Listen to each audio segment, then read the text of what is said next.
Doctor Gurbachan Singh Bhullar ਦਾ ਲੇਖ ਸਮਰਪਿਤ ਲੇਖਿਕਾ ਤੇ ਮੋਹਵੰਤੀ ਔਰਤ ਦਾ ਦੂਸਰਾ ਭਾਗ। ਪੰਜਾਬੀ ਤੋਂ ਬਾਹਰ ਫੈਲਦੀ ਮਹਿਮਾ। ਜਜ਼ਬਾਤੀ ਹੋਣ ਦੇ ਨਾਲ ਨਾਲ ਮੇਰਾ ਖਿਆਲ ਹੈ ਅੰਮ੍ਰਿਤਾ ਕੁਝ ਭੋਲੀ ਵੀ ਸੀ। ਚਲਾਕ ਤਾਂ ਉਹ ਯਕੀਨਨ ਨਹੀਂ ਸੀ। ਕਈ ਨਵੇਂ ਪਰ ਚੁਸਤ ਲੇਖਕ ਉਹਦੇ ਭੋਲੇ ਸੁਭਾਅ ਦਾ ਫਾਇਦਾ ਵੀ ਉਠਾਉਂਦੇ। ਨਾਵਾਂ ਵਿੱਚ ਤਾਂ ਕਾਹਨੂੰ ਪਈਏ। ਉਹ ਪੰਜਾਬੋਂ ਆਉਂਦੇ ਹੋਏ ਗੁੜ ਗੰਨੇ ਬੇਰ ਸਾਗ ਲੈ ਆਉਂਦੇ ਅਤੇ ਆਖਦੇ ਦੀਦੀ ਇਹ ਤੁਹਾਡੇ ਲਈ ਨਹੀਂ ਨਾਗਮਣੀ ਲਈ ਹੈ। ਭਾਵੇਂ ਬਾਜ਼ਾਰੋਂ ਖਰੀਦੀਆਂ ਹੁੰਦੀਆਂ ਉਹ ਇਹਨਾਂ ਚੀਜ਼ਾਂ ਨੂੰ ਨਾਗਮਣੀ ਲਈ ਲਿਆਂਦੀਆਂ ਘਰ ਦੀਆਂ ਸੁਗਾਤਾਂ ਦੱਸਦੇ। ਅੰਮ੍ਰਿਤਾ ਗਦਗਦ ਹੋ ਜਾਂਦੀ। ਉਹਨਾਂ ਦੀਆਂ ਛਪਣਯੋਗ ਰਚਨਾਵਾਂ ਹੀ ਨਾ ਛਾਪਦੀ ਸਗੋਂ 19-21 ਰਚਨਾਵਾਂ ਨੂੰ ਸਮਾਂ ਦੇ ਕੇ ਮਿਹਨਤ ਕਰਕੇ ਸੋਧਦੀ ਅਤੇ ਛਪਣਯੋਗ ਬਣਾਉਂਦੀ। ਉਹਨਾਂ ਲੇਖਕਾਂ ਨੇ ਪੰਜਾਬ 'ਚ ਆਪਣੀ ਆਪਣੀ ਥਾਂ ਅੰਮ੍ਰਿਤਾ ਅਤੇ ਨਾਗਮਣੀ ਦੀਆਂ ਚੌਂਕੀਆਂ ਸਥਾਪਿਤ ਕਰ ਲਈਆਂ। ਨਾਗਮਣੀ ਦਾ ਆਪਣਾ ਜਲੌਸ ਸੀ। ਉਸ 'ਚ ਛਪਣਾ ਖਾਸ ਕਰਕੇ ਨਵੇਂ ਲੇਖਕਾਂ ਲਈ ਬੜੇ ਮਾਣ ਦੀ ਗੱਲ ਸੀ। ਉਹ ਆਪਣੀ ਰਚਨਾ ਵਾਲਾ ਅੰਕ ਤਮਗੇ ਵਾਂਗ ਚੁੱਕੀ ਫਿਰਦੇ। ਇਸ ਵਰਤਾਰੇ ਦਾ ਵਿਰੋਧ ਵਿਕਾਸੀ ਪ੍ਰਤੀਕਰਮ ਵੀ ਹੋਇਆ। ਕਿਸੇ ਕਾਰਨ ਪਾਸੇ ਰਹਿ ਗਏ ਲੇਖਕ ਨਾਗਮਣੀ ਨੂੰ ਅਸ਼ਲੀਲ ਤੇ ਪਿਛਲਖੁਰੀ ਰਸਾਲਾ ਕਹਿਣ ਲੱਗੇ। ਅਸਲ ਕਾਰਨ ਅੰਮ੍ਰਿਤਾ ਤੱਕ ਪਹੁੰਚ ਦਾ ਕੋਈ ਵਸੀਲਾ ਬਹਾਨਾ ਜਾਂ ਸਬੱਬ ਨਾ ਮਿਲਣਾ ਹੁੰਦਾ ਸੀ। ਮਿਸਾਲ ਵਜੋਂ ਸਾਡੇ ਬਰਨਾਲੇ ਦੇ ਕੁਝ ਲੇਖਕ ਸਮਾਜਿਕ ਕਦਰਾਂ ਕੀਮਤਾਂ ਦੇ ਕੁਝ ਬਹੁਤੇ ਹੀ ਰਖਵਾਲੇ ਬਣ ਗਏ। ਉਹਨਾਂ ਨੇ ਅੰਮ੍ਰਿਤਾ ਵਿਰੋਧੀ ਜਲੂਸ ਕੱਢਿਆ ਅਤੇ ਛੱਤਾ ਖੂਹ ਚੌਂਕ 'ਚ ਨਾਗਮਣੀ ਦੇ ਪਰਚੇ ਫੂਕੇ। ਇਹ ਖਬਰ ਅਖਬਾਰਾਂ 'ਚ ਵੀ ਛਪਵਾਈ। ਮੋਰੈਲਾਂ ਵਿੱਚ ਮੇਰਾ ਮਿੱਤਰ ਜੋਗਾ ਸਿੰਘ ਵੀ ਸੀ। ਕੁਝ ਚਿਰ ਮਗਰੋਂ ਜੋਗਾ ਸਿੰਘ ਵਾਸਤੇ ਕਿਸੇ ਨਾਲ ਅੰਮ੍ਰਿਤਾ ਦੇ ਘਰ ਪਹੁੰਚਣ ਦਾ ਸਬੱਬ ਬਣ ਗਿਆ। ਇਹ ਸੰਭਵ ਨਹੀਂ ਸੀ ਖਾਸ ਕਰਕੇ ਕਿਸੇ ਨਵੇਂ ਲੇਖਕ ਵਾਸਤੇ ਕਿ ਉਹ ਅੰਮ੍ਰਿਤਾ ਦੀ ਟੂਣੇਹਾਰੀ ਸ਼ਖਸੀਅਤ ਦੇ ਮੰਤਰੇ ਹੋਏ ਆਭਾ ਮੰਡਲ 'ਚ ਪਹੁੰਚ ਜਾਏ ਅਤੇ ਬੀਨ ਦੇ ਸੱਪ ਵਾਂਗ ਕੀਲਿਆ ਨਾ ਜਾਏ। ਬਸ ਇੱਕੋ ਯਾਤਰਾ ਨਾਲ ਉਹ ਵਿਰੋਧੀ ਅੰਦੋਲਨ ਤੋਂ ਅਨਿਨ ਭਗਤ ਬਣ ਗਿਆ। ਦਿੱਲੀ ਆਇਆ ਉਹ ਅੰਮ੍ਰਿਤਾ ਦੇ ਦਰ ਨਤਮਸਤਕ ਹੋ ਕੇ ਹਾਜ਼ਰੀ ਜ਼ਰੂਰ ਭਰਦਾ ਅਤੇ ਆਪਣੀਆਂ ਅੱਗੇ ਵਧੂ ਰਚਨਾਵਾਂ ਪਿੱਛੇ ਖਿੱਚੂ ਨਾਗਮਣੀ 'ਚ ਛਪਵਾ ਕੇ ਧੰਨ ਹੋਇਆ ਰਹਿੰਦਾ। ਕੋਈ ਨਵਾਂ ਲੇਖਕ ਲੱਭ ਕੇ ਅੰਮ੍ਰਿਤਾ ਆਪਣੇ ਸਾਹਿਤਿਕ ਕੰਮ ਖਾਸ ਕਰਕੇ ਆਪਣੀਆਂ ਰਚਨਾਵਾਂ ਦਾ ਹਿੰਦੀ ਅਨੁਵਾਦ ਕਰਵਾਉਂਦੀ। ਹਿੰਦੀ ਵਿੱਚ ਉਹਦੀਆਂ ਰਚਨਾਵਾਂ ਅਨੁਵਾਦਕ ਦੇ ਨਾਂ ਤੋਂ ਬਿਨਾਂ ਹੀ ਛਪਦੀਆਂ। ਅਸੀਂ ਅਜਿਹੇ ਲੇਖਕ ਨੂੰ ਮੁਨਸ਼ੀ ਆਖਦੇ। ਉਹਨਾਂ ਦਿਨਾਂ 'ਚ ਸਾਡੀ ਰਾਮਪੁਰਾ ਮੰਡੀ ਵਿੱਚ ਰਹਿੰਦੇ ਸਾਡੇ ਅੱਧੇ ਪਿੰਡ ਦੀਆਂ ਔਰਤਾਂ ਦੇ ਪੁੱਛਾਂ ਦੇਣ ਵਾਲੇ ਪਾਧੇ ਉਦੈ ਭਾਨ ਦਾ ਪੁੱਤਰ ਸਤੀਸ਼ ਕੁਮਾਰ ਕਪਿਲ ਇਹ ਸੇਵਾ ਨਿਭਾ ਰਿਹਾ ਸੀ। ਅੰਮ੍ਰਿਤਾ ਨੇ ਉਹਦੇ ਨਾਂ ਨਾਲੋਂ ਕਪਿਲ ਤਾਂ ਛਾਂਗਿਆ ਹੀ, ਸਤੀਸ਼ ਦਾ ਸ਼ ਵੀ ਛਿੱਲ ਦਿੱਤਾ। ਹੁਣ ਉਹ ਸਤੀ ਕੁਮਾਰ ਸੀ। ਕੁਝ ਸਮੇਂ ਪਿੱਛੋਂ ਉਹਦੀਆਂ ਸੇਵਾਵਾਂ ਦਾ ਮੁੱਲ ਪਾਉਂਦਿਆਂ ਇੱਕ ਸਮਾਜਵਾਦੀ ਦੇਸ਼ ਦੇ ਦੂਤਾਵਾਸ ਨੂੰ ਆ ਕੇ ਅੰਮ੍ਰਿਤਾ ਨੇ ਉਹਨੂੰ ਬਾਹਰ ਭਿਜਵਾ ਦਿੱਤਾ ਜਿੱਥੋਂ ਅੱਗੇ ਸਵੀਡਨ ਜਾ ਵਸਿਆ। ਸਤੀ ਕੋਲ ਬੈਠੀ ਅੰਮ੍ਰਿਤਾ ਨੂੰ ਵੇਖ ਕੇ ਮੈਨੂੰ ਆਪਣੇ ਰਾਮਪੁਰੇ ਵਾਲੀ ਪਾਧੀ ਸਤੀਸ਼ ਦੀ ਮਾਂ ਯਾਦ ਆ ਗਈ। ਇਸੇ ਕਰਕੇ ਜਦੋਂ ਅੰਮ੍ਰਿਤਾ ਦੇ ਗੁਜ਼ਰ ਜਾਣ ਮਗਰੋਂ ਉਹਨੇ ਆਪਣੇ ਆਪ ਨੂੰ ਉਹਦੇ ਸੱਚੇ ਝੂਠੇ ਆਸ਼ਕਾਂ ਦੀ ਕਤਾਰ ਦੇ ਸਿਰੇ ਉੱਤੇ ਖੜਾ ਕਰ ਲਿਆ। ਮੈਨੂੰ ਹੈਰਾਨੀ ਵੀ ਹੋਈ, ਹਾਸਾ ਵੀ ਆਇਆ। ਪਰ ਆਖਰ ਮੈਂ ਸੋਚਿਆ ਵਿਚਾਰੇ ਸਾਡੇ ਪੰਡਤਾਂ ਦੇ ਮੁੰਡੇ ਦੇ ਦਿਮਾਗ ਉੱਤੇ ਪਰਦੇਸ ਦੀ ਉਮਰ ਦੀ ਅਤੇ ਚੰਦਰੀ ਬਿਮਾਰੀ ਦੀ ਮਾਰ ਪੈ ਗਈ। ਫਿਰ ਬਹੁਤਾ ਲੰਮਾ ਸਮਾਂ ਇਹ ਸੇਵਾ ਸਾਡੇ ਬਰਨਾਲੇ ਵਾਲੇ ਕੇਵਲ ਸੂਦ ਨੇ ਆਪਣੇ ਜ਼ਿੰਮੇ ਲੈ ਰੱਖੀ। ਅੰਮ੍ਰਿਤਾ ਨੇ ਉਹਦਾ ਨਾਂ ਨਹੀਂ ਸੀ ਬਦਲਿਆ। ਅਸੀਂ ਹੱਸਦੇ, ਮੂਲ ਤਾਂ ਕਿਤੇ ਹੈ ਹੀ ਨਹੀਂ, ਇਹ ਪਹਿਲਾਂ ਹੀ ਸਿਰਫ ਸੂਦ ਹੈ। ਅੰਮ੍ਰਿਤਾ ਕੀ ਕੱਟੇ ਜੋੜੇ। ਜਿਵੇਂ ਪਹਿਲਵਾਨਾਂ ਦਾ ਜਾਂਘੀਆ ਚੁੱਕ ਕੇ ਉਹਦੇ ਪਿੱਛੇ ਪਿੱਛੇ ਤੁਰਨ ਵਾਲੇ ਪੱਠੇ ਨੂੰ ਪੱਠਾ ਹੋਣ ਦਾ ਮਾਣ ਹੁੰਦਾ ਹੈ। ਅਤੇ ਅੰਮ੍ਰਿਤਾ ਦੇ ਘਰੋਂ ਨਿਕਲ ਕੇ ਕੁਦਰਤੀ ਅਸੀਂ ਤਿੰਨੇ ਆਪਣੀ ਆਪਣੀ ਬੱਸ ਲੈਣ ਲਈ ਕਨਾਟ ਪਲੇਸ ਪਹੁੰਚ ਗਏ। ਗੁਰਦੇਵ ਕਹਿੰਦਾ ਲੈ ਅੱਜ ਤਮਾਸ਼ਾ ਦਿਖਾਵਾਂ। ਸੂਦ ਨੇ ਹੱਥ ਲਾਇਆ। ਅੱਛਾ ਬਈ ਮੈਂ ਤਾਂ ਬੱਸ ਫੜਦਾ। ਮੈਂ ਕਿਹਾ ਘਰ ਕੀ ਭੱਜਿਆ ਜਾਂਦਾ। ਰੰਗ ਬਿਰੰਗੀਆਂ ਬੱਤੀਆਂ 'ਚ ਸਾਰੀ ਦਿੱਲੀ ਦਾ ਹੁਸਨ ਜੁੜਿਆ ਹੋਇਆ। ਨਜ਼ਾਰਾ ਲੈਂਦੇ ਇੱਕ ਗੇੜਾ ਤਾਂ ਲਾਈਏ। ਅਸੀਂ ਤਿੰਨੇ ਕਾਫੀ ਹਾਊਸ ਵਾਲੇ ਪਾਸਿਓਂ ਵਰਾਂਡੇ 'ਚ ਤੁਰ ਪਏ। ਗੁਰਦੇਵ ਕਹਿੰਦਾ ਸੂਦ ਯਾਰ ਇੱਕ ਸਿਗਰਟ ਕੱਢ, ਦਾਰੂ ਖੜਾਈਏ। ਉਹਨੇ ਸਿਗਰਟ ਬਾਲੀ, ਲੰਮਾ ਸੂਟਾ ਖਿੱਚਿਆ ਅਤੇ ਬੋਲਿਆ ਬਈ ਪੱਗ ਨਾਲ ਸਿਗਰਟ ਪੀਂਦਾ ਬੰਦਾ ਸ਼ੋਭਦਾ ਨਹੀਂ। ਯਾਰ ਸੂਦ ਆ ਮੇਰੀ ਪੱਗ ਫੜ ਲੈ, ਦੇਖੀ ਢਹਿ ਨਾ ਜਾਏ। ਅੱਗੇ ਮੌਜ ਵਿੱਚ ਰੁਪਾਣਾ ਉਹਦੇ ਪਿੱਛੇ ਦੋਵਾਂ ਹੱਥਾਂ ਉੱਤੇ ਉਹਦੀ ਪੱਗ ਸੰਭਾਲੀ। ਸੂਦ ਅਤੇ ਸਭ ਤੋਂ ਪਿੱਛੇ ਦੋਵਾਂ ਦਾ ਨਜ਼ਾਰਾ ਲੈਂਦਾ ਮੈਂ। ਜਦੋਂ ਪੂਰਾ ਚੱਕਰ ਕੱਟ ਕੇ ਗੋਲ ਵਰਾਂਡੇ ਦੇ ਦੂਜੇ ਸਿਰੇ ਪਹੁੰਚੇ ਗੁਰਦੇਵ ਨੇ ਸਿਗਰਟ ਦਾ ਬਚਿਆ ਟੋਟਾ ਵਗਾਇਆ ਅਤੇ ਕਹਿੰਦਾ ਲਿਆ ਬਈ ਸੂਦ ਸਿਆਂ ਮੇਰੀ ਪੱਗ, ਤੇਰਾ ਬਹੁਤ ਬਹੁਤ ਧੰਨਵਾਦ। ਅਗਲੇ ਦਿਨ ਦਫ਼ਤਰ ਖੁੱਲ੍ਹਦਿਆਂ ਹੀ ਸੂਦ ਮੇਰੇ ਕਮਰੇ 'ਚ ਆਇਆ ਅਤੇ ਕੁਝ ਗੁੱਸੇ ਅਤੇ ਕੁਝ ਗਿਲੇ ਨਾਲ ਬੋਲਿਆ ਉਹ ਕਿਹੋ ਜਿਹਾ ਅਜੀਬ ਬੰਦਾ ਹੈ ਤੇਰਾ ਦੋਸਤ। ਮੈਂ ਮਚਲਾ ਬਣ ਗਿਆ। ਕਿਹੜਾ ਦੋਸਤ? ਮੇਰੇ ਤਾਂ 50 ਦੋਸਤ ਨੇ। ਉਹ ਧਮਕਿਆ ਰੁਪਾਣਾ। ਮੈਂ ਫੇਰ ਘੇਸਲ ਮਾਰੀ। ਕਿਉਂ ਕੀ ਕਹਿ ਦਿੱਤਾ ਤੈਨੂੰ ਰੁਪਾਣੇ ਨੇ? ਉਹ ਹੈਰਾਨ ਹੋਇਆ। ਹੱਦ ਹੋ ਗਈ, ਤੈਨੂੰ ਪਤਾ ਹੀ ਨਹੀਂ ਕੀ ਹੋਇਆ। ਰਾਤ ਉਹ ਮੈਨੂੰ ਪੱਗ ਚੁਕਾਈ ਫਿਰਿਆ। ਉਹ ਸੂਟੇ ਮਾਰਦਾ ਮਹਾਰਾਜਾ ਬਣਿਆ ਅੱਗੇ ਅੱਗੇ ਅਤੇ ਮੈਂ ਚੋਬਦਾਰ ਵਾਂਗੂ ਉਹਦੀ ਪੱਗ ਚੁੱਕੀ ਪਿੱਛੇ ਪਿੱਛੇ। ਉਹਨੇ ਦੂਰਾ ਗਿਲਾ ਕੀਤਾ, ਸਾਲੀ ਮਹਿੰਗੀ ਸਿਗਰਟ ਵੀ ਮੇਰੀ। ਮੈਂ ਹਾਸਾ ਰੋਕ ਕੇ ਕਿਹਾ, ਦੇਖ ਸੂਦ, ਉਹਨੇ ਧੱਕੇ ਨਾਲ ਤਾਂ ਪੱਗ ਤੈਨੂੰ ਚੁਕਾਈ ਨਹੀਂ, ਉਹਨੇ ਫੜਾਈ ਤੇ ਤੂੰ ਖੁਸ਼ੀ ਖੁਸ਼ੀ ਫੜ ਲਈ। ਉਹ ਰੋਣ ਹਾਕਾ ਹੋ ਗਿਆ। ਸੁਆਹ ਖੁਸ਼ੀ ਖੁਸ਼ੀ ਘੁੱਟ ਮੂੰਹ ਨੂੰ ਲੱਗੀ ਵਿੱਚ। ਮੈਨੂੰ ਤਾਂ ਭਲਾ ਸਮਝ ਨਾ ਆਈ, ਉਹਨੂੰ ਤਾਂ ਕੁਝ ਸਮਝਣਾ ਚਾਹੀਦਾ ਸੀ। ਕੋਈ ਦੋਸਤ ਨਾਲ ਇਉਂ ਵੀ ਕਰਦਾ? ਮੈਂ ਠੰਡਾ ਛਿੜਕਿਆ, ਤੈਨੂੰ ਤਾਂ ਦਾਰੂ ਪੀਤੀ ਕਰਕੇ ਸਮਝ ਨਹੀਂ ਆਈ, ਉਹਨੂੰ ਤਾਂ ਬਿਨਾਂ ਪੀਤਿਆਂ ਵੀ ਕੁਝ ਸਮਝ ਨਹੀਂ ਆਉਂਦਾ। ਚੱਲ ਛੱਡ, ਭੁੱਲ ਜਾ ਸਾਰੀ ਗੱਲ। ਸੂਦ ਮਗਰੋਂ ਡਾਕਟਰ ਅਮਰਜੀਤ ਕੌਰ ਪੱਕੇ ਤੌਰ ਉੱਤੇ ਸੇਵਾ ਆਸਣ ਉੱਤੇ ਬਿਰਾਜਮਾਨ ਹੋ ਗਈ। ਅੰਮ੍ਰਿਤਾ ਨੇ ਨਾਮ ਸੰਸਕਾਰ ਕਰਕੇ ਉਹਨੂੰ ਅਮੀਆਂ ਕੁੰਵਰ ਬਣਾ ਦਿੱਤਾ। ਅੰਮ੍ਰਿਤਾ ਚਲੀ ਗਈ, ਪਰ ਉਹ ਅਜੇ ਵੀ ਸਿਦਕ ਸੇਵਾ ਨਿਭਾ ਰਹੀ ਹੈ। ਅੰਮ੍ਰਿਤਾ ਦੇ ਨਾਂ ਨਾਲ ਸੱਚਾ ਝੂਠਾ ਜੋ ਕੁਝ ਵੀ ਜੁੜਿਆ ਹੋਇਆ, ਉਹਦੇ ਖੰਡਣ ਦੀ ਤੇ ਉਹ ਅਜਿਹੀਆਂ ਬੇਅਦਬ ਗੱਲਾਂ ਕਰਨ ਵਾਲਿਆਂ ਨੂੰ ਭੰਡਣ ਦੀ ਵੱਡੀ ਜ਼ਿੰਮੇਵਾਰੀ ਉਹਨੇ ਆਪਣੇ ਸਿਰ ਲਈ ਹੋਈ ਹੈ।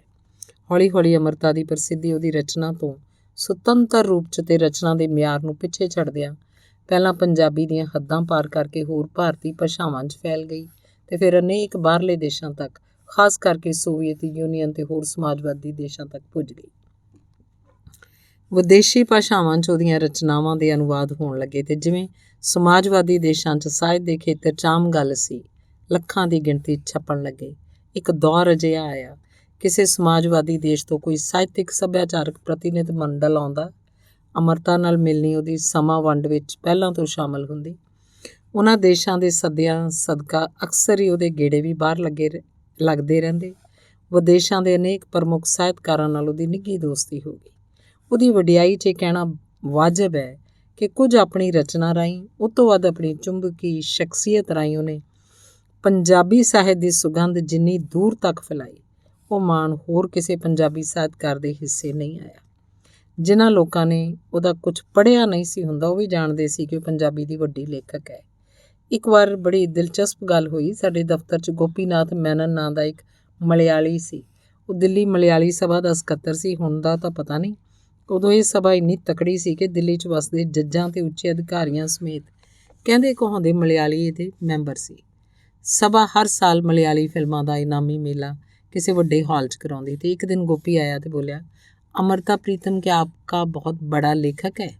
मैं तो हाँ सुन के कहता, हमारे फिल्म मेले की ज्यूरी के मेंबर के वास्ते किसी ने उसका नाम सुजेस्ट किया है, इनवाइट करें तो वो आएगा? मैं जानता सी अमृता ने ਸਾਹਿਤ ਦੇ ਸਹਾਰੇ ਘਰ ਚਲਾਇਆ। ਇਹ ਕੋਈ ਸੌਖਾ ਕੰਮ ਨਹੀਂ ਸੀ। ਉਹਦਾ ਕਿਰਸੀ ਤੇ ਸੰਜਮੀ ਹੋ ਜਾਣਾ ਕੁਦਰਤੀ ਸੀ। ਮੈਂ ਕਿਹਾ, ਕੀ ਦਿਓਗੇ? ਉਹਦਾ ਕਹਿਣਾ ਸੀ, ਰਵਾਇਤ ਅਨੁਸਾਰ ਜਿਊਰੀ ਦੀ ਮੈਂਬਰੀ ਤਾਂ ਮਾਣ ਸਨਮਾਨ ਹੁੰਦੀ ਹੈ, ਜਿਸ ਬਦਲੇ ਕੋਈ ਅਦਾਇਗੀ ਨਹੀਂ ਕੀਤੀ ਜਾਂਦੀ। ਮੈਂ ਮੁਸਕਰਾ ਕੇ ਕਿਹਾ, ਕਾਰ ਦੇ ਤੇਲ ਦੇ ਪੈਸੇ ਤਾਂ ਦਿਓ ਭਾਈ। ਅਗਲੇ ਦਿਨ ਉਹ ਫੇਰ ਆਇਆ ਤੇ ਹੈਰਾਨ ਹੋ ਕੇ ਬੋਲਿਆ, ਆਪਕੋ ਕੈਸੇ ਪਤਾ ਥਾ वो कार का तेल का पैसा मांगेगा? ਮੈਂ ਹੱਸਿਆ। ਇੱਕ ਅਣਜਾਣੀ ਜ਼ੁਬਾਨ ਦੀਆਂ ਫਿਲਮਾਂ ਬਾਰੇ ਰਾਏ ਦੇਣ ਲਈ ਉਹ ਹਰ ਰੋਜ਼ ਆਪਣਾ ਕੰਮ ਛੱਡਦਿਆਂ ਘੰਟਿਆਂ ਬੱਧੀ ਬੱਝ ਕੇ ਵੀ ਬੈਠੇ ਤੇ ਤੇਲ ਵੀ ਕੋਲੋਂ ਵਾਲੇ। ਮੈਨੂੰ ਉਹ ਕਹਾਣੀ ਲਿਖਣੀ ਨਹੀਂ ਸੀ ਚਾਹੀਦੀ।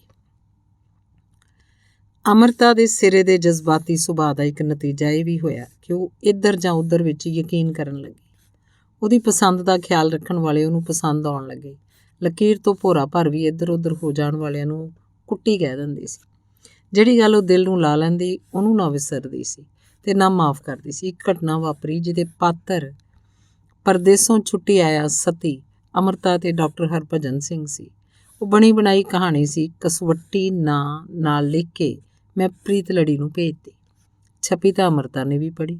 ਹੋ ਗਿਆ ਝੰਜਟ।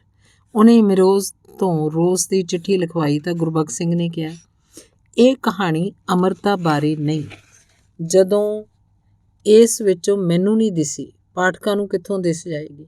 ਪਰ ਉਹ ਨਰਮ ਨਾ ਪਈ। ਪ੍ਰੀਤਲੜੀ ਨਾਲ ਕਸੈਲੇ ਚਿੱਠੀ ਪੱਤਰ ਮਗਰੋਂ ਉਹਨੇ ਸਾਰਾ ਕਿੱਸਾ ਨਾਗਮਣੀ ਵਿੱਚ ਵੀ ਛਾਪਿਆ ਤੇ ਰਸੀਦੀ ਟਿਕਟ ਦੇ ਪਹਿਲੇ ਐਡੀਸ਼ਨ ਵਿੱਚ ਇੱਕ ਪੂਰਾ ਕਾਂਡ ਵੀ ਬਣਾ ਲਿਆ।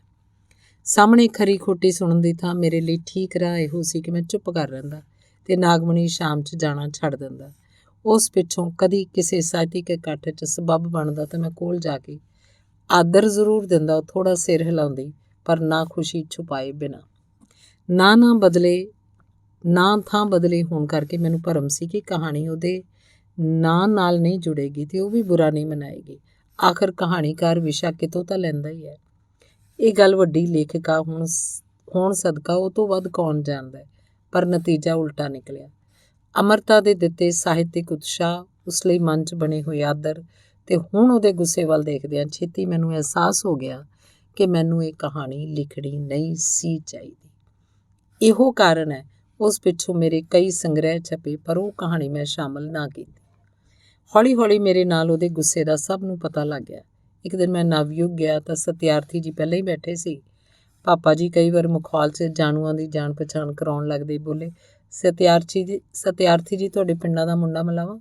ਉਹ ਹੱਸੇ, ਲਓ ਜੀ ਇਹ ਤਾਂ ਹੋਏ ਮੇਰੇ ਪੌੜੀ ਸਾਡੂ, ਮੈਂ ਇਹਨਾਂ ਤੋਂ ਅਣਜਾਣ ਕਿਵੇਂ ਰਹਿ ਸਕਦਾ। ਮੈਂ ਹੈਰਾਨ ਹੋ ਕੇ ਕਿਹਾ, ਸਤਿਆਰਥੀ ਜੀ ਮੈਂ ਤੁਹਾਡਾ ਬੱਚਾ, ਇਹ ਸਾਡੂ ਪੁਣੇ ਦਾ ਪਾਪ ਤਾਂ ਮੇਰੇ ਸਿਰ ਨਾ ਚਾੜੋ, ਨਾਲੇ ਆਪਾਂ ਸਾਡੂ ਲੱਗੇ ਕਿੱਧਰੋਂ? ਨਾਲ ਹੀ ਪਾਪਾ ਜੀ ਨੇ ਸਵਾਲ ਕੀਤਾ, ਤੇ ਇਹ ਪੌੜੀ ਸਾਡੂ ਕੀ ਹੋਇਆ? ਸਤਿਆਰਥੀ ਜੀ ਮੁੱਛਾਂ 'ਚ ਹੱਸੇ, ਇਹਨਾਂ ਨੂੰ ਵੀ ਉਹ ਪੌੜੀਆਂ ਚੜ੍ਹਨੀਆਂ ਵਰਜਿਤ ਹੋ ਗਈਆਂ ਨੇ ਜੋ ਮੈਨੂੰ ਵਰਜਿਤ ਨੇ। ਪਾਪਾ ਜੀ ਨੇ ਮੱਥੇ ਤੇ ਹੱਥ ਮਾਰਿਆ, ਇਹਦੀ ਤਾਂ ਬੇਸ਼ੱਕ ਹੋ ਜਾਏ ਤੁਹਾਡੀ ਗਤੀ, ਤਾਂ ਸਤਿਆਰਥੀ ਜੀ ਉਹ ਪੌੜੀਆਂ ਚੜ੍ਹਨ ਦੀ ਆਗਿਆ ਮਿਲੇ ਬਿਨਾਂ ਹੋਣੀ ਨਹੀਂ। ਮਰ ਕੇ ਵੀ ਤੁਹਾਡੀ ਆਤਮਾ ਦਾ ਪ੍ਰੇਤ ਉਹਨਾਂ ਪੌੜੀਆਂ ਦੁਆਲੇ ਚੱਕਰ ਕੱਟਦਾ ਰਹਿਣਾ ਹੈ। ਤੇ ਸਤਿਆਰਥੀ ਜੀ ਕਹਿੰਦੇ, ਪਾਪਾ ਜੀ ਤੁਸੀਂ ਕਿਰਪਾ ਨਿਧਾਨ ਹੋ, ਸਭ ਕਰਨ ਕਰਾਵਨ ਹਾਰੋ, ਕਰੋ ਕੋਈ ਹੀਲਾ। ਤੇ ਖਿੱਦ ਕਰਕੇ ਹੱਸ ਪਏ। ਕੁਝ ਸਮਾਂ ਲੰਘਿਆ, ਪਾਪਾ ਜੀ ਦੀ ਵੀ ਦੁੱਗਲ ਸਮੇਤ ਸਤਿਆਰਥੀ ਜੀ ਦੇ ਪੌੜੀ ਸਾਡੂ ਬਣਨ ਦੀ ਵਾਰੀ ਆ ਗਈ। ਉਹਨਾਂ ਦੇ ਸਾਹਿਤਿਕ ਹੀ ਨਹੀਂ, ਗੁਆਂਢ ਮੱਥਾ ਹੋਣ ਕਰਕੇ ਸੰਘਣੇ ਪਰਿਵਾਰਕ ਸੰਬੰਧ ਵੀ ਸਨ। ਅੰਮ੍ਰਿਤਾ ਨੂੰ ਗਿਆਨਪੀਠ ਪੁਰਸਕਾਰ ਮਿਲਿਆ। ਪਾਪਾ ਜੀ ਨੇ ਗਦਗਦ ਹੋ ਕੇ ਆਰਸੀ ਦਾ ਅੰਮ੍ਰਿਤਾ ਅੰਕ ਕੱਢਿਆ। ਉਸ 'ਚ ਸ਼ਾਮਲ ਕਰਤਾਰ ਸਿੰਘ ਦੁੱਗਲ ਦੇ ਲੇਖ ਦੀਆਂ ਦੋ ਗੱਲਾਂ ਅੰਮ੍ਰਿਤਾ ਨੂੰ ਬਹੁਤ ਚੁਭੀਆਂ। ਇੱਕ ਤਾਂ ਉਹਨੇ ਕੰਦਲਾ ਦਾ ਗੋਦ ਲਈ ਹੋਣਾ ਲਿਖ ਦਿੱਤਾ, ਤੇ ਭਾਵੇਂ ਇਹਦਾ ਪਤਾ ਅਨੇਕ ਲੋਕਾਂ ਨੂੰ ਪਹਿਲਾਂ ਹੀ ਸੀ। ਅੰਮ੍ਰਿਤਾ ਦਾ ਕਹਿਣਾ ਸੀ ਕਿ ਇਸ ਸੱਚ ਨੂੰ ਕੰਦਲਾ ਸਮੇਤ ਕੋਈ ਨਹੀਂ ਸੀ ਜਾਣਦਾ। ਉਹਦਾ ਰੋਸ ਸੀ ਕਿ ਮੇਰੀ ਬੇਟੀ ਦੇ ਦਿਲ ਉੱਤੇ ਇਹ ਪੜ੍ਹ ਕੇ ਕੀ ਬੀਤੀ ਹੋਏਗੀ। ਦੂਜੇ ਦੁੱਗਲ ਨੇ ਅੰਮ੍ਰਿਤਾ ਨੂੰ ਮਿਲਣ ਆਉਣ ਵਾਲਿਆਂ ਦਾ ਤੇ ਉਹਦੀ ਮਹਿਮਾਨ ਨਵਾਜ਼ੀ ਦਾ ਸ਼ਰਾਰਤੀ ਢੰਗ ਨਾਲ ਜ਼ਿਕਰ ਕੀਤਾ ਹੋਇਆ ਸੀ। ਸੁਭਾਵਕ ਸੀ ਪਾਪਾ ਜੀ ਤੇ ਦੁੱਗਲ ਦੋਵਾਂ ਗੁਆਂਢੀਆਂ ਨਾਲੋਂ ਉਹਦੀ ਪੱਕੀ ਕੁੱਟੀ ਕਰਤੀ। ਮੈਂ ਸਮਝਦਾ ਇਹ ਸਭ ਉਸੇ ਇਕੱਠੀ ਹੋਈ ਕੁੜੱਤਣ ਦਾ ਨਤੀਜਾ ਸੀ ਜੋ ਕੁਝ ਪੰਜਾਬੀ ਲੇਖਕਾਂ, ਆਲੋਚਕਾਂ ਤੇ ਧਾਰਮਿਕ ਕਹਾਉਣ ਵਾਲੇ ਲੋਕਾਂ ਦੇ ਉਸ ਲਈ ਵਿਰੋਧ ਸਦਕਾ ਪੈਦਾ ਹੋਈ ਸੀ। ਉਹਦੀ ਜ਼ਾਤੀ ਜ਼ਿੰਦਗੀ ਨੂੰ ਲੈ ਕੇ, ਖਾਸ ਕਰਕੇ ਉਹਦੀ ਨਸ਼ੇਬਾਜ਼ੀ ਨੂੰ ਲੈ ਕੇ ਇੰਨਾ ਤੂਫਾਨ ਖੜਾ ਕੀਤਾ ਗਿਆ ਜਿਵੇਂ ਬਾਕੀ ਸਾਰਾ ਪੰਜਾਬ ਸੂਫੀਆਂ ਦਾ ਸਵਰਗ ਹੋਵੇ, ਬਸ ਇੱਕ ਉਹ ਕਿਤੋਂ ਅਵਗਿਆਕਾਰ ਆਈ ਹੋਵੇ। ਇਹਦੇ ਨਾਲ ਹੀ ਉਹਦੀਆਂ ਕਈ ਖੂਬਸੂਰਤ ਕਵਿਤਾਵਾਂ ਨੂੰ ਜਾਣ-ਬੁੱਝ ਕੇ ਤੋੜਿਆ ਮਰੋੜਿਆ ਗਿਆ, ਗਲਤ ਅਰਥ ਆਇਆ ਗਿਆ ਤੇ ਨਿੰਦਿਆ ਗਿਆ। ਉਹਨੂੰ ਕਵਿੱਤਰੀ ਮੰਨਣੋਂ ਇਨਕਾਰ ਕੀਤਾ ਗਿਆ। ਪਾਠ ਪੁਸਤਕਾਂ ਵਿੱਚ ਉਹਦੀਆਂ ਕਵਿਤਾਵਾਂ ਕੱਢੇ ਜਾਣ ਦੀ ਮੰਗ ਹੋਣ ਲੱਗੀ। ਸੁਨੇੜੇ ਨੂੰ ਸਾਹਿਤ ਅਕੈਡਮੀ ਇਨਾਮ ਮਿਲਿਆ ਤਾਂ ਉਹਨੂੰ ਇਨਾਮ ਦੇ ਅਯੋਗ ਕਿਹਾ ਗਿਆ ਤੇ ਪੁਸਤਕ ਦੀ ਇੱਕ ਕਵਿਤਾ ਨੂੰ ਛੁਟਿਆਉਣ ਵਾਸਤੇ ਲੇਖਾਂ ਦੀ ਝੜੀ ਲਾ ਦਿੱਤੀ। ਹੌਲੀ ਹੌਲੀ ਉਹ ਇਮਰੋਜ਼ ਨਾਲ ਇਕਾਂਤ ਪਸੰਦ ਹੋ ਗਈ। ਪੰਜਾਬ ਤਾਂ ਛੁੱਟ ਹੀ ਗਿਆ, ਦਿੱਲੀ ਦੇ ਸਾਹਿਤਿਕ ਇਕੱਠਾਂ 'ਚ ਆਉਣਾ ਜਾਣਾ ਵੀ ਬੰਦ ਹੋ ਗਿਆ। ਇਹ ਉਮਰ ਨਾਲ ਜੁੜੇ ਹੋਏ ਰੋਗਾਂ ਦੇ ਰੰਗ ਦਿਖਾਉਣ ਤੋਂ ਪਹਿਲਾਂ ਦੀ ਗੱਲ ਹੈ। ਪਿੱਛੋਂ ਤਾਂ ਘਰ ਤੱਕ ਤੇ ਫਿਰ ਕਮਰੇ ਤੱਕ ਸੀਮਤ ਹੋ ਜਾਣਾ ਕੁਦਰਤੀ ਸੀ। ਇੱਕ ਦਿਨ ਫੋਨ ਆਇਆ। ਮੇਰੇ ਬੇਟੇ ਨੇ ਚੁੱਕਿਆ ਤੇ ਕਿਹਾ, ਕਿਸੇ ਇਸਤਰੀ ਦੀ ਆਵਾਜ਼ ਹੈ, ਇਉਂ ਲੱਗਦਾ ਜਿਵੇਂ ਅੰਮ੍ਰਿਤਾ ਜੀ ਹੋਣ। ਮੈਂ ਕਿਹਾ, ਉਹ ਨਹੀਂ ਹੋ ਸਕਦੇ। ਮੈਂ ਹਾਂਜੀ ਕਿਹਾ ਤੇ ਆਵਾਜ਼ ਆਈ, ਭੁੱਲਰ ਮੈਂ ਅੰਮ੍ਰਿਤਾ ਬੋਲਦੀ ਹਾਂ। ਮੈਂ ਹੈਰਾਨੀ ਛੁਪਾ ਕੇ ਸਵਾਲ ਕੀਤਾ, ਤੁਹਾਡੀ ਸਿਹਤ ਦਾ ਕੀ ਹਾਲ ਹੈ ਅੰਮ੍ਰਿਤਾ ਜੀ?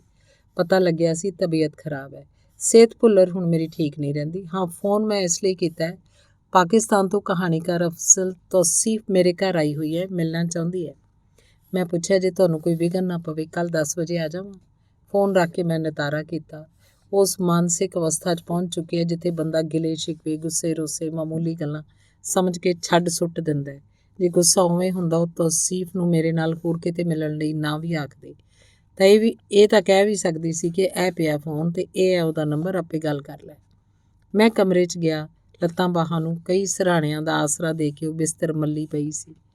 ਹੋਰ ਗੱਲਾਂ ਤੋਂ ਇਲਾਵਾ ਉਹਨੇ ਪੁੱਛਿਆ, ਟ੍ਰਿਬਿਊਨ ਵਧੀਆ ਚੱਲ ਰਿਹਾ ਸੀ, ਛੱਡ ਕਿਉਂ ਦਿੱਤਾ? ਮੈਂ ਦੱਸਿਆ, ਮੇਰਾ ਉਹਨਾਂ ਨਾਲ 2 ਸਾਲ ਦਾ ਕੰਟਰੈਕਟ ਸੀ, ਉਹ ਮੁੱਕ ਗਿਆ। ਉਹਨਾਂ ਨੇ ਮੈਨੂੰ ਆਪ ਬੁਲਾਇਆ ਸੀ, ਕੰਮ ਦੇਖ ਕੇ ਕੰਟਰੈਕਟ ਵਧਾਉਣਾ ਚਾਹੀਦਾ ਸੀ, ਵਧਾਇਆ ਨਹੀਂ ਤੇ ਮੈਥੋਂ ਵਧਾਉਣ ਲਈ ਆਖਣ ਦੀ ਆਸ ਰੱਖਦੇ। ਮੈਂ ਆਖਿਆ ਨਹੀਂ। ਉਹ ਬੋਲੀ, ਬਿਲਕੁਲ ਠੀਕ ਕੀਤਾ।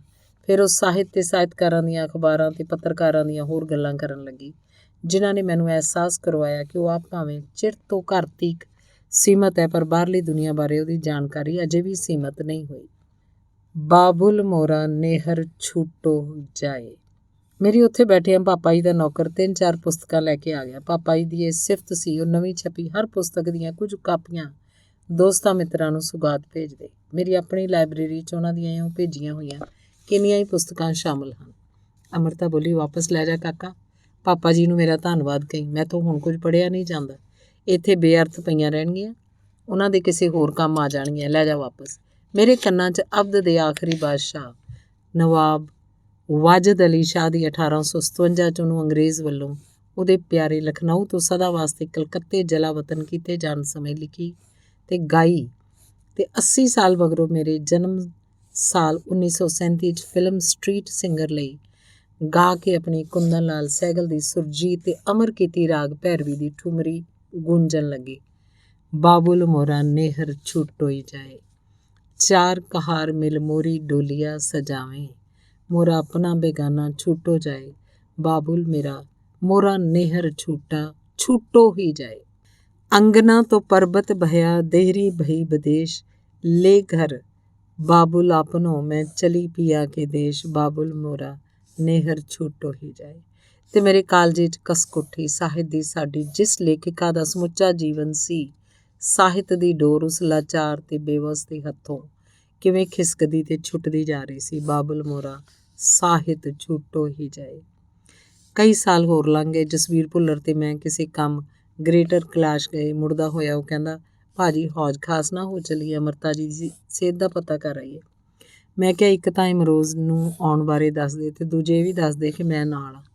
ਇਮਰੋਜ਼ ਉਹਦਾ ਆਉਣਾ ਸੁਣ ਕੇ ਬੋਲਿਆ ਜੀ ਆਏ ਨੂੰ, ਤੇ ਫਿਰ ਨਾਲ ਮੇਰਾ ਆਉਣਾ ਸੁਣ ਕੇ ਬੋਲਿਆ ਜੀ ਆਇਆਂ ਨੂੰ। ਉਹਨੇ ਚਾਹ ਬਣਾ ਲਈ ਤੇ ਅਸੀਂ ਰਸੋਈ ਅੱਗੇ ਬੈਠ ਕੇ ਚਾਹ ਪੀਂਦੇ ਰਹੇ, ਗੱਲਾਂ ਕਰਦੇ ਰਹੇ। ਜਸਵੀਰ ਕਹਿੰਦਾ ਚਲੋ ਦੀਦੀ ਨੂੰ ਮਿਲ ਆਈਏ। ਮੈਂ ਇਮਰੋਜ਼ ਨੂੰ ਕਿਹਾ ਜਾਓ ਪਹਿਲਾਂ ਦੱਸ ਦਿਓ ਤੇ ਪੁੱਛ ਲਓ। ਅਮਰਤਾ ਦੀ ਸਿਹਤ ਬੁਰੀ ਤਰ੍ਹਾਂ ਡਿੱਗੀ ਹੋਈ ਸੀ। ਸਰੀਰ ਸੁੱਕ ਕੇ ਅੱਧਾ ਰਹਿ ਗਿਆ ਸੀ।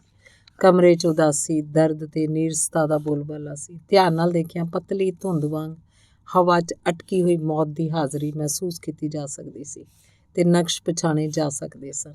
ਅਸੀਂ ਹਾਲ ਪੁੱਛਿਆ ਤਾਂ ਔਖ ਨਾਲ ਬੋਲੀ, ਹਾਲ ਮੇਰਾ ਦਿਸਦਾ ਹੀ ਹੈ, ਹੁਣ ਤਾਂ ਇਹ ਬੈੱਡ ਹੀ ਪੂਰਾ ਸੰਸਾਰ ਹੋ ਗਿਆ। ਬੈੱਡ ਦੇ ਹੋ ਕੇ ਰਿਹਾ, ਹਾਲ ਕਿਹੋ ਜਿਹਾ ਹੋ ਸਕਦਾ ਹੈ। ਅੰਗਨਾ ਤੋਂ ਪਰਬਤ ਬਹਿਆ ਦੇਹਰੀ ਭਈ ਵਿਦੇਸ਼, ले घर बाबुल आपने मैं चली पिया के देश, बाबुल मोरा नेहर छूटो ही जाए। ਆਖਰ ਇੱਕ ਦਿਨ ਉਹ ਸਭ ਕਸ਼ਟ ਕਲੇਸ਼ਾਂ ਤੋਂ ਮੁਕਤ ਹੋ ਗਈ। ਉਹਦੀ ਇੱਛਾ ਅਨੁਸਾਰ ਕਿਸੇ ਲੇਖਕ ਜਾਂ ਹੋਰ ਦੋਸਤ ਵਾਕਫ ਨੂੰ ਖਬਰ ਕੀਤੇ ਬਿਨਾਂ ਘਰ ਦੇ ਜੀਆਂ ਨੇ ਉਹਦਾ ਅੰਤਿਮ ਸੰਸਕਾਰ ਕਰ ਦਿੱਤਾ, ਪਰ ਇਸ ਨਾਲੋਂ ਮੌਤ ਦੀ ਪੂਰਨਤਾ ਨੂੰ ਪ੍ਰਾਪਤ ਨਾ ਕਰ ਸਕੀ। ਇਹ ਉਹਦੀ ਸਿਰਫ ਪਹਿਲੀ ਮੌਤ ਸੀ। ਪੂਰੇ ਸਮਾਜ ਨੂੰ ਤੇ ਉਹਦੇ ਨੇਮਾਂ ਦੇ ਬੰਧਨਾਂ ਨੂੰ ਦਰਕਿਨਾਰ ਕਰਕੇ ਜਿਸ ਕਿਸਮ ਦਾ ਮਨ ਇੱਛਤ ਜੀਵਨ ਉਹਨੇ ਜੀਵਿਆ ਸੀ, ਉਸ ਵਿੱਚ ਉਹਦੇ ਕੋਈ ਜਿਉਂਦੇ ਜੀਵ ਮੌਤਾਂ ਵੀ ਸ਼ਾਮਲ ਸਨ ਕਿ ਨਹੀਂ, ਇਹ ਭੇਦ ਤਾਂ ਉਹਦੇ ਨਾਲ ਹੀ ਚਲਾ ਗਿਆ। ਪਰ ਇਸ ਮੌਤ ਨੂੰ ਚਿਤਾ ਦੀ ਅਗਨ ਕੁਠਾਲੀ 'ਚੋਂ ਲੰਘ ਕੇ ਵੀ ਗਤੀ ਪ੍ਰਾਪਤ ਨਾ ਹੋ ਸਕੀ। ਉਹਦੇ ਨਸੀਬ 'ਚ ਅਜੇ ਹੋਰ 2 ਵਾਰ ਮਰਨਾ ਲਿਖਿਆ ਸੀ। ਇਸ ਸੰਸਾਰ ਤੋਂ ਜਾਣ ਸਮੇਂ ਕੋਠੀ ਉਹ ਸ਼ੈਲੀ ਦੇ ਨਾਂ ਲਿਖ ਗਈ ਸੀ। ਨਾਲ ਹੀ ਉਹ ਆਪਣੀ ਇਹ ਇੱਛਾ ਵੀ ਗੂੜ੍ਹੇ ਅੱਖਰਾਂ 'ਚ ਦੱਸ ਗਈ ਸੀ ਕਿ ਉਹਦੇ ਨਿਵਾਸ ਵਾਲੀ ਪਹਿਲੀ ਮੰਜ਼ਿਲ ਇਮਰੋਜ਼ ਦੀ ਨਿਗਰਾਨੀ ਹੇਠ ਉਹਦਾ ਸਿਮਰਤੀ ਸਥਾਨ ਬਣੀ ਰਹੇਗੀ। ਪਰ ਨਵਰਾਜ ਨੇ ਛੇਤੀ ਕੋਠੀ ਵਿਕਾਊ ਕਰ ਦਿੱਤੀ ਤੇ ਵੇਚੀ ਵੀ ਇੱਕ ਅਜਿਹੇ ਆਦਮੀ ਨੂੰ ਜਿਸ ਨੇ ਉਹਨੂੰ ਜਿਉਂਦੀ ਤਿਉਂ ਰੱਖ ਕੇ ਰਹਿਣਾ ਨਹੀਂ ਸੀ, ਸਗੋਂ ਪੂਰੀ ਤਰ੍ਹਾਂ ਢਾਹ ਕੇ ਟੋਟੇ ਕਈ ਲੋਕਾਂ ਨੂੰ ਵੰਡਣੇ ਵੇਚਣੇ ਸਨ। ਕੋਠੀ ਵੇਚਣ ਵਿੱਚ ਸ਼ੈਲੀ ਦੀ ਪੈਸੇ ਦੀ ਲੋੜ ਦਾ ਕਿੰਨਾ ਹੱਥ ਸੀ ਤੇ ਉਹਦੀਆਂ ਕੰਧਾਂ ਉੱਤੇ ਡੂੰਘੀਆਂ ਉਕਰੀਆਂ ਹੋਈਆਂ ਕੌੜੀਆਂ ਯਾਦਾਂ ਦਾ ਕਿੰਨਾ। ਇਹ ਤੱਥ ਸੱਚ ਤਾਂ ਸ਼ੈਲੀ ਆਪਣੇ ਨਾਲ ਹੀ ਲੈ ਗਿਆ, ਪਰ ਜੇ ਮਾਮਲਾ ਇਕੱਲੇ ਪੈਸੇ ਦਾ ਹੀ ਹੁੰਦਾ, ਪਿਤਾ ਦੀ ਹੌਜ ਖਾਸ ਤੋਂ ਵੀ ਮਹਿੰਗੇ ਇਲਾਕੇ ਨਿਊ ਫਰੈਂਡਸ ਕਾਲੋਨੀ ਵਾਲੀ ਕੋਠੀ ਦੇ ਪੈਸਿਆਂ ਤੇ ਗੱਠੜੀ ਬਹੁਤ ਸਨ। ਜਦੋਂ ਅਮਰਤਾ ਦੇ ਆਪਣੇ ਸਿਮਰਤੀ ਸਥਾਨ ਵਜੋਂ ਚਾਹੇ ਚਿਤਵੇ ਘਰ ਨੂੰ ਮਲੀਆਮੇਟ ਕੀਤਾ ਜਾਣ ਲੱਗਾ, ਵਦਾਨੀ ਮਾਰ ਸਿਰਫ ਛੱਤਾਂ ਨੂੰ ਤੇ ਇਮਰੋਜ਼ ਦੀਆਂ ਉਹਦੇ ਸ਼ੇਅਰਾਂ ਨਾਲ ਸਜਾਈਆਂ ਕੰਧਾਂ ਨੂੰ ਹੀ ਨਾ ਪਈ, ਅਮਰਤਾ ਦੀ ਆਤਮਾ ਨੂੰ ਵੀ ਪਈ। ਇਹ ਉਹਦੀ ਦੂਜੀ ਮੌਤ ਸੀ। ਫਿਰ ਇੱਕ ਦਿਨ ਅਚਾਨਕ ਅਖਬਾਰਾਂ ਨੇ ਖਬਰ ਛਾਪੀ, ਪੰਜਾਬੀ ਕਵਿੱਤਰੀ ਅਮਰਤਾ ਪ੍ਰੀਤਮ ਨੇ ਫਿਲਮ ਫਾਈਨੈਂਸਰ, ਫਿਲਮ ਨਿਰਮਾਤਾ, ਫੋਟੋਗ੍ਰਾਫਰ ਬੇਟੇ ਨਵਰਾਜ ਕਵਾਤੜਾ ਦਾ ਮੁੰਬਈ ਵਾਲੇ ਉਹਦੇ ਫਲੈਟ 'ਚ ਕਤਲ ਹੋ ਗਿਆ। ਉਹਦਾ ਅੰਤ ਸਿਰਫ ਅਚਾਨਕ ਤੇ ਬੇਮੌਕਾ ਨਹੀਂ ਸੀ, ਗੈਰ ਕੁਦਰਤੀ ਹੋਣ ਦੇ ਨਾਲ ਨਾਲ ਬਹੁਤ ਬੇਕਿਰਕ, ਬੇਰਹਿਮ ਤੇ ਕਰੂਰ ਵੀ ਸੀ। ਉਹਦੀ ਮੌਤ ਦਾ ਭਿਆਨਕ ਵੇਰਵਾ ਪੜ੍ਹ ਕੇ ਅੰਦਰ ਕੰਬ ਗਿਆ। ਪਰ ਖਬਰ ਇੱਥੇ ਹੀ ਨਾ ਰੁਕੀ। ਉਹ ਤੁਰਦੀ ਰਹੀ ਤੇ ਆਉਂਦੇ ਦਿਨਾਂ 'ਚ ਇੱਕ ਇੱਕ ਕਰਕੇ ਉਹਦੀਆਂ ਹੋਰ ਤਹਿਆਂ ਖੁੱਲ੍ਹਦੀਆਂ ਗਈਆਂ, ਤਹਿਆਂ ਜਿਨ੍ਹਾਂ ਨਾਲ ਪਰੇਸ਼ਾਨੀ ਪਹਿਲਾਂ ਹੈਰਾਨੀ 'ਚ ਤੇ ਫਿਰ ਪਸ਼ੇਮਾਨੀ ਤੇ ਗਿਲਾਨੀ 'ਚ ਬਦਲ ਗਈ। ਹੈਰਾਨੀ ਉਸ ਜੀਵਨ ਮਾਰਗ ਦੀ ਜੋ ਪ੍ਰੀਤਮ ਸਿੰਘ ਵਰਗੇ ਨੇਕ ਤੇ ਧੀਰਜਵਾਨ ਪਿਤਾ ਤੇ ਅਮ੍ਰਿਤਾ ਪ੍ਰੀਤਮ ਵਰਗੀ ਵੱਡੀ ਲੇਖਿਕਾ ਮਾਂ ਦਾ ਬੇਟਾ ਹੋਣ ਦੇ ਬਾਵਜੂਦ ਉਹਨੇ ਚੁਣਿਆ ਪਸ਼ੇਮਾਨੀ ਤੇ ਗਿਲਾਨੀ ਉਸ ਮੰਜ਼ਿਲ ਦੀ ਜਿਸ ਉੱਤੇ ਉਹਨੂੰ ਇਹ ਮਾਰਗ ਲੈ ਗਿਆ। ਜੇ ਸੋਚੀਏ ਪੁਰਾਤਨ ਯੂਨਾਨ ਦੇ ਦੁਖਾਂਤ ਨਾਟਕਾਂ ਵਾਂਗ ਇਸ ਨਾਟਕ ਦਾ ਇਹੋ ਅੰਤ ਨਿਸ਼ਚਿਤ ਸੀ। ਇਸ ਅੰਤ ਉੱਤੇ ਸ਼ਾਇਦ ਵਿਧ ਮਾਤਾ ਨੇ ਉਸੇ ਦਿਨ ਦਸਤਖਤ ਕਰ ਦਿੱਤੇ ਸੀ ਜਿਸ ਦਿਨ ਸ਼ੈਲੀ ਨੇ ਮਾਂ ਨੂੰ ਸਾਹਿਰ ਅੰਕਲ ਵਾਲਾ ਸਵਾਲ ਪੁੱਛਿਆ ਸੀ। ਇਸ ਨਾਟਕ ਦੀ ਕਥਾ ਜਿਉਂ-ਜਿਉਂ ਅੱਗੇ ਵਧੀ ਨਵਰਾਜ ਨੂੰ ਇਸ ਅੰਤ ਵੱਲ ਧੱਕਦੀ ਗਈ ਤੇ ਉਹ ਹੋਣੀ ਦੇ ਹੱਥਾਂ ਵਿੱਚ ਮੋਹਰਾ ਬਣਿਆ। ਨੀਂਦ ਵਿੱਚ ਤੁਰਦੇ ਬੰਦੇ ਵਾਂਗ ਅੰਜਾਮ ਤੋਂ ਬੇਖਬਰ ਅੱਗੇ ਵੱਧਦਾ ਗਿਆ। ਦੇਖਣ ਨੂੰ ਲੋਹੇ ਸੀਮੈਂਟ ਦੇ ਪੁਖਤਾ ਜਾਪਦੇ ਪਰ ਅਸਲ ਵਿੱਚ ਅੰਦਰੋਂ ਪਾਟੀਆਂ ਕੰਧਾਂ ਵਾਲੇ ਹੌਜ ਖਾਸ ਵਿਚਲੇ ਘਰ ਦੇ ਚਿਰਾਗ ਦਾ ਹਨੇਰੀ ਦੇ ਬੁੱਲਿਆਂ ਨਾਲ ਲੰਮਾ ਸਮਾਂ ਕੰਬ ਡੋਲ ਕੇ ਆਖਰ ਨੂੰ ਬੁੱਝ ਜਾਣਾ ਕੋਈ ਅਣਹੋਣੀ ਜਾਂ ਲੋਕਾਰ ਗੱਲ ਨਹੀਂ ਸੀ। ਪਰ ਵਿਚਾਰੇ ਨਵਰਾਜ ਨੂੰ ਕੌਣ ਜਾਣਦਾ ਸੀ। ਖਬਰ 'ਚ ਉਹਦਾ ਨਾਂ ਤਾਂ ਘਟਨਾ ਦੇ ਮੁੱਖ ਪਾਤਰ ਵਜੋਂ ਆ ਰਿਹਾ ਸੀ। ਛਾਣ ਤਾਂ ਉਹਦੀ ਜੋ ਕੋਈ ਹੈ ਸੀ ਉਹ ਅਮ੍ਰਿਤਾ ਦਾ ਬੇਟਾ ਹੋਣਾ ਸੀ। ਕਈ ਵੱਡੇ ਅਖਬਾਰਾਂ ਨੇ ਸੁਰਖੀ ਅਮ੍ਰਿਤਾ ਪ੍ਰੀਤਮ ਦੇ ਬੇਟੇ ਦਾ ਕਤਲ ਦੀ ਲਾਈ ਤੇ ਕੁਝ ਅਖਬਾਰ ਤਾਂ ਇਸ ਪਛਾਣ ਨੂੰ ਇੱਥੋਂ ਤੱਕ ਲੈ ਗਏ ਕਿ ਕਤਲ ਨਵਰਾਜ ਦਾ ਹੋਇਆ ਸੀ। ਖਬਰ ਨਾਲ ਫੋਟੋ ਉਹਨਾਂ ਦੇ ਅਮ੍ਰਿਤਾ ਪ੍ਰੀਤਮ ਦੀ ਛਾਪੀ। ਇਉਂ ਇਹ ਮੌਤ ਇਕੱਲੇ ਨਵਰਾਜ ਦੀ ਨਹੀਂ ਸੀ, ਅਮ੍ਰਿਤਾ ਦੀ ਵੀ ਸੀ। ਸਗੋਂ ਇਹ ਕਹਿਣਾ ਵਧੇਰੇ ਠੀਕ ਹੈ ਕਿ ਮੌਤ ਨਵਰਾਜ ਦੀ ਘੱਟ ਤੇ ਅਮ੍ਰਿਤਾ ਦੀ ਵੱਧ ਸੀ ਤੇ ਅਮ੍ਰਿਤਾ ਦੀ ਤੀਜੀ ਮੌਤ ਸੀ। ਸ਼ਾਇਦ ਆਪਣੇ ਇਸ ਸੁਭਾਗੀ ਨਿਭਾਗੀ ਵੱਡੀ ਲੇਖਿਕਾ ਦੀ ਟੋਟਿਆਂ 'ਚ ਵੰਡੀ ਮੌਤ ਨੂੰ ਇਸ ਤੀਜੇ ਮਰਨੇ ਨਾਲ ਆਖਰ ਪੂਰਨਤਾ ਪ੍ਰਾਪਤ ਹੋ ਗਈ ਹੋਏਗੀ। ਘੱਟੋ ਘੱਟ ਮੇਰੇ ਵਰਗੇ ਉਹਦੇ ਕਿਸੇ ਨਾ ਕਿਸੇ ਹੱਦ ਤੱਕ ਸਾਹਿਤਿਕ ਦੇਣਦਾਰਾਂ ਦੀ ਤਾਂ ਇਹੋ ਅਰਦਾਸ ਹੈ। ਧੰਨਵਾਦ।